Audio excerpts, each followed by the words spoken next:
guys, welcome back to my YouTube channel. My name is Wenam. It's been a hot minute. Welcome and welcome back to every one of you.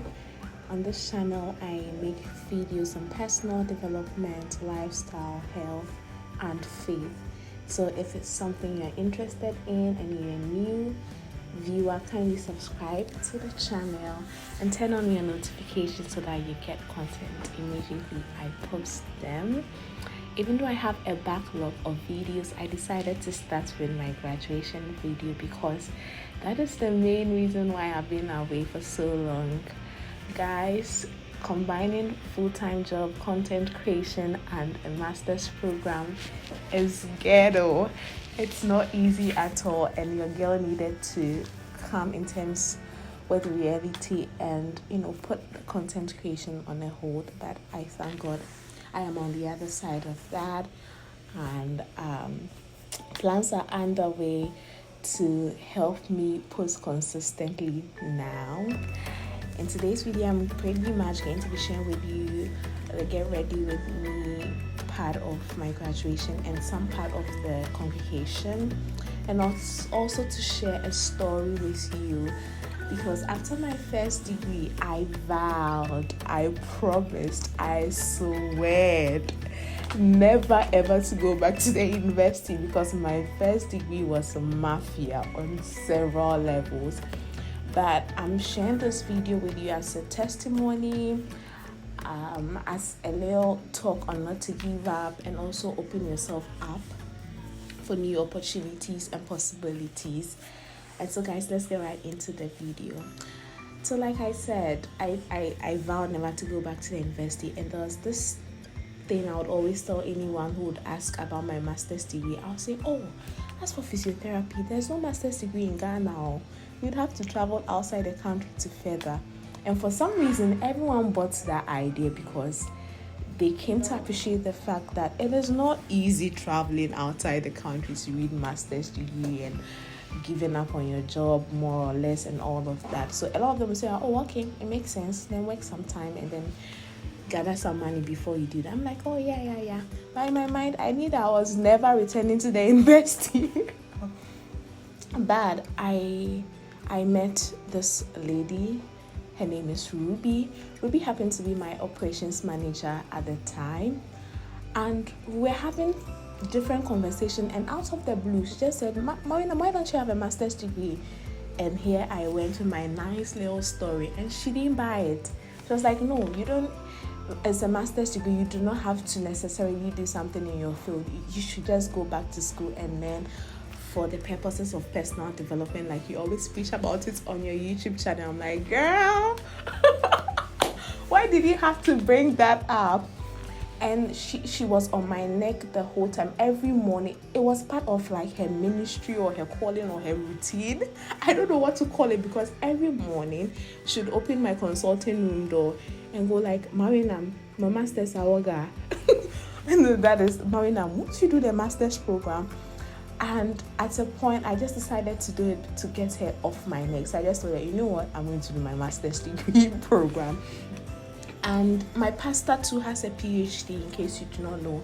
And all his sermons, it was like God was doing something. All his sermons, he kept talking about the importance of education, the importance of furthering, the importance of not staying and being comfortable with who and what you are, and all of those things. And it was just like all the attack was coming from all angles.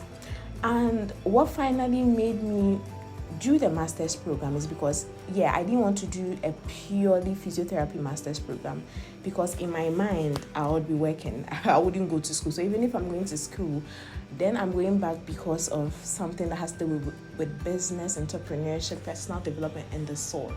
So I went for this GPA program, Ghana Physiotherapy Association program, and there were several speakers on the program, right? But there was this particular PT physiotherapist that spoke, and I'm like, there was something that I was drawn to about him and his presentation. And it was different, because in PT school we are taught the clinical stuff, clinical this, clinical that, but he talked differently. I loved his sense of business, his sense of entrepreneurship, his sense of innovation and creativity. I was drawn to that. So immediately after his presentation, I went to where he was sitting. I'm like, guy, tell me, you've been somewhere that we have all not been. Like, where is it? And then he told me about the program. There's this program at the University of Ghana Business School. He immediately pulled out the flyer and the file, and there were courses. And when I went through the courses, there were things that sat with my spirit. It was like, yeah, this is me. This is something out. I mean, it resonated with my spirit. I'm like, yes, this is it. This is my master's degree program. So he showed me the school fees and all of that, and he said, the program was going to start, I think, the next month, and admissions were going to be opened, I think, that week or the next week. And it was so funny because that program, I wasn't going to go. In the morning of the program, I was like, should I go? Should I not go? Let me just go. And so I went, and that was it. I found my master's degree program. It was something out. I needed to do something that resonated with me, like I already said. And that has been it. I started the program. It was obviously not easy. I mean, I start work at 5:30, I close at 2. I have to quickly get home, set myself up. Lectures started from 5 to 9 p.m. Monday to Friday. And after 9 p.m, we would probably have group discussions and all of that. That will go into the night, like 10ish, 11ish. Saturdays, the whole day, you're having programs. There was nothing like holidays. I remember on Easter Friday, we had lectures throughout. Easter Saturday, we had lectures throughout. Easter Monday, there was no break. On Sundays, it was all sorts of crazy, but I was happy doing it. And this is the point. This is the main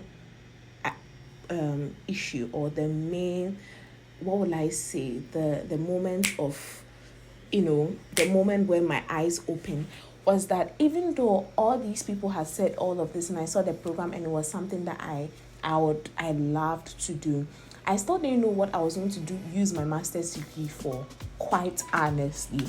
Like, what exactly? Is it to set up my own place? Is it to do this? Is it to do that?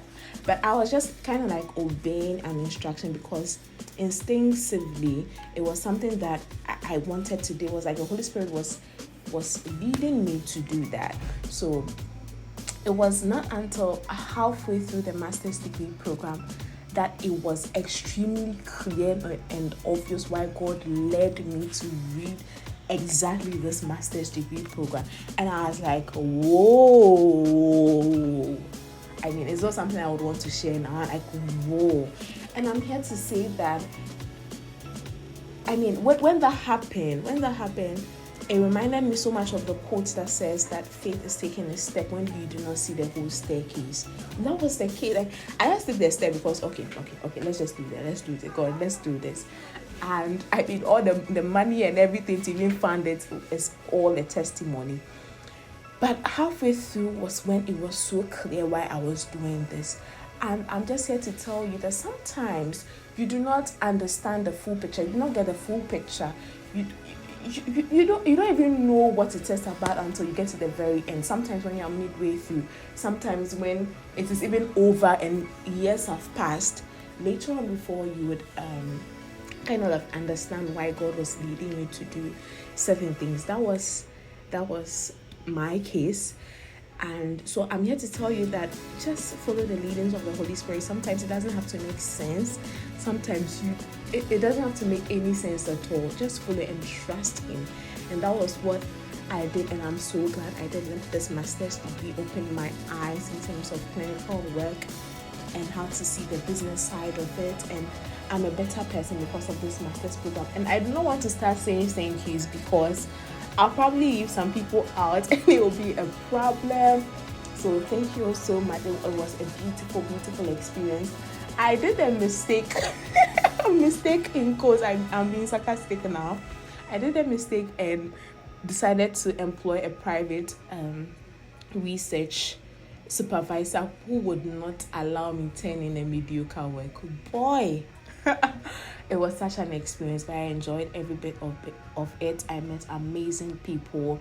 My perspective of a life, my innovation, creativity has just gone through the roof, and I am so grateful. And I'm just here to say that it's nothing is easy in life, but I mean, once you put your trust in God and you put the stuff in His hands, it will make sense. He will make it somewhat easy.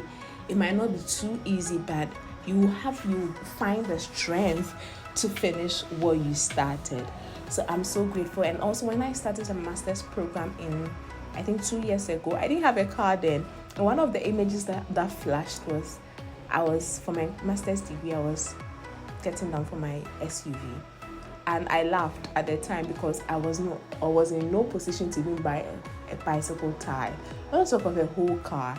But I did I graduated in January in my SUV car. Hello, hallelujah. and to the praise and glory of God, it came to pass. The vision came to pass. It was just like a vision. It wasn't a dream or anything. It was just a flash, and I laughed over it, but it also happened.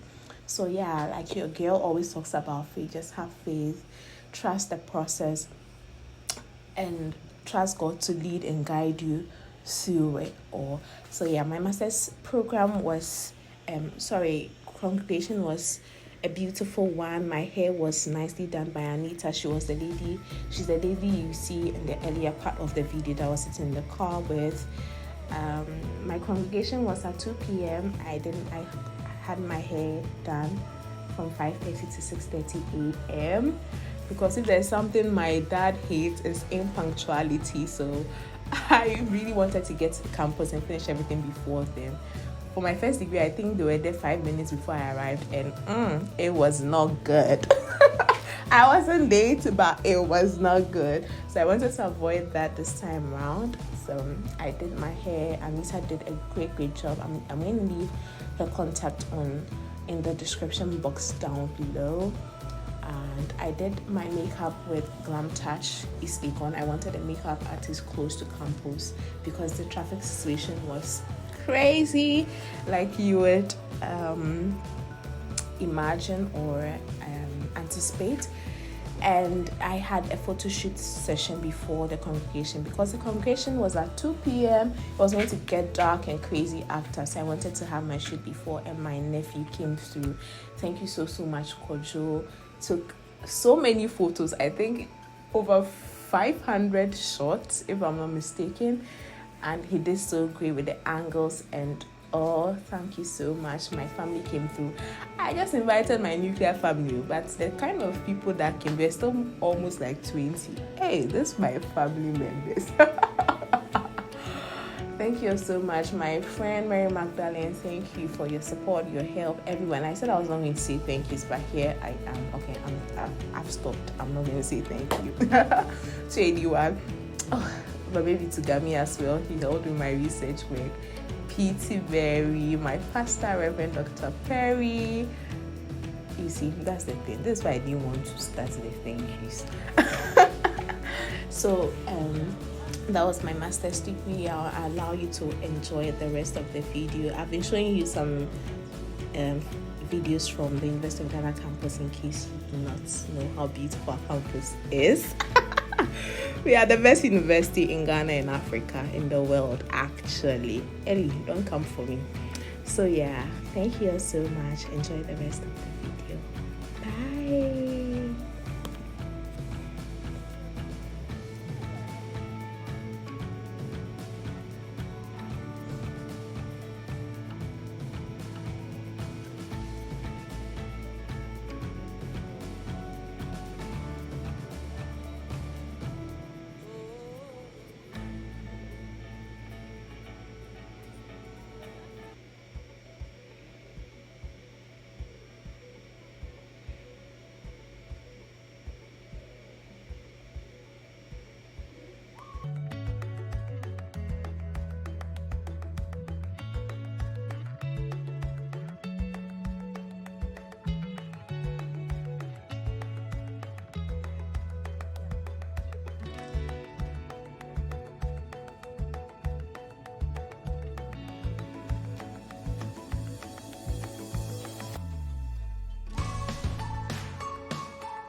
Yes, most of us could not imagine sitting in a class for 10 straight hours. The quantum of individual, group assignments and presentations we had to do shows our resilience and commitment to hard work. We welcomed a number of babies whose parents did not quit despite the demands of being a new parent. To such colleagues, I say a special well done. For some of us, there were times we lacked the strength to continue with our study, but we did not give up. We pressed on, leaned on one another, and found joy in challenging situations. It did not matter the steps we had to take back, provided we were taking many more steps forward. Each of us has had our own unique experiences. You kept the learning bold and never settled for median or mediocre, for you emerged with the highest statistics when you drove abilities. You never deviated from the standard, so never was there a standard deviation. Congratulations! After all the academic tribulations, striving to abide by the rules and regulations, you have made it. Congratulations.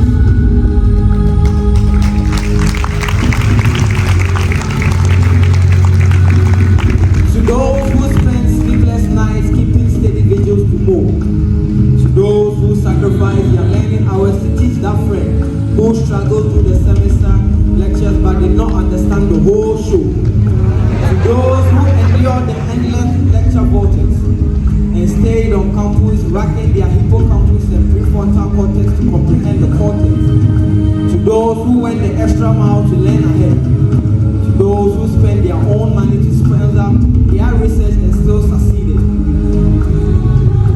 to those who proved them wrong when they said your thesis topic is not needed, to those who never gave up, thank you for your perseverance, understanding and innovation. You deserve a standing ovation. As a world-class research institution, we pride ourselves on being proud of your achievements. Along with sponsors changing lives and making a difference, we remember that wishing is a responsibility as much as a privilege. Recognition comes and goes, but your passion for your work will remain. So think not of your recognition as the ultimate goal, but the motivation to remain, attain, maintain, and reign again and again.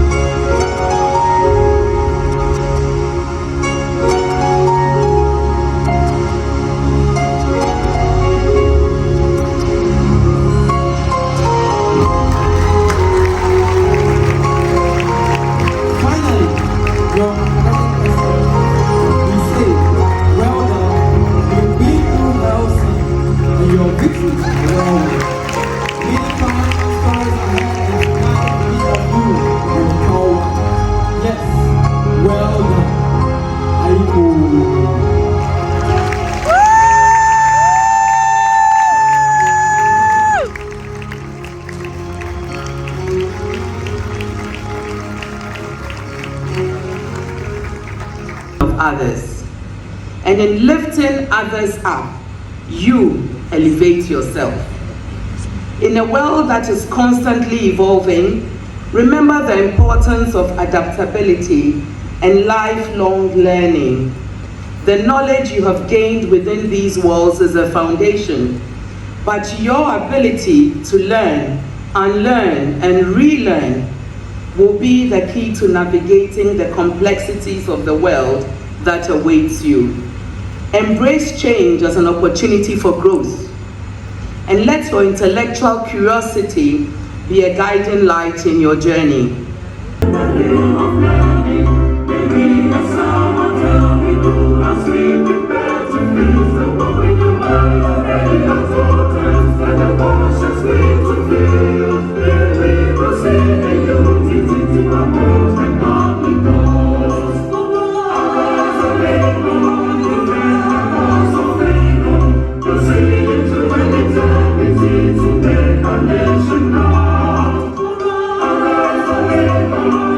Arise,